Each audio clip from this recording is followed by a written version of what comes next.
Mark Spitz is a man who was born to be in the water. He has always lived by taking on great challenges.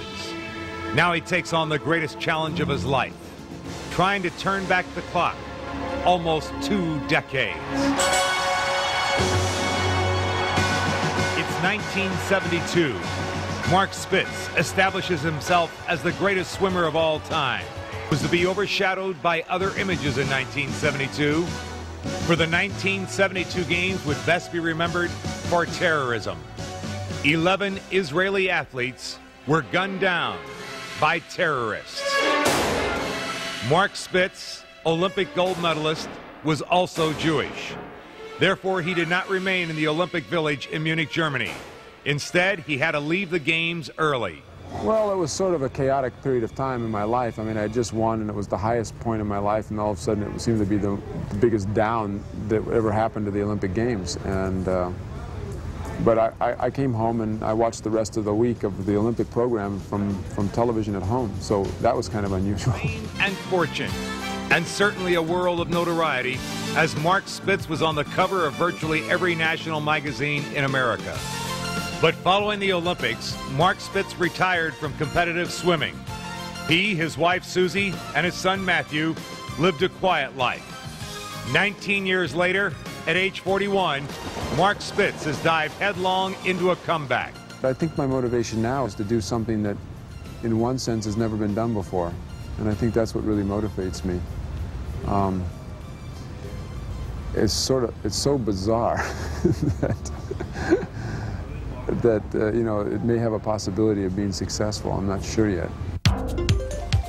Back in the late 60s, when this scene was shot, Mark Spitz did what came naturally.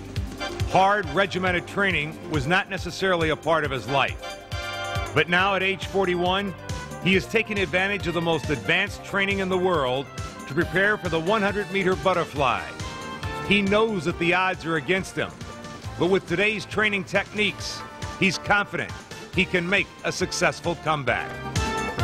To get back in the water and take advantage of weight training programs that are around today and to swim in only one event instead of all those events, there's a strong possibility that I could go as fast, if not faster, than I did in '72. And even if I just go the same time, that would make it in the finals of the World Swimming Championships. It would have made it in the finals of the Olympic Games. It would have got me a medal in the 1984 Games, and I would have been, I think, 6th or 7th in '88, with a time that is like ancient.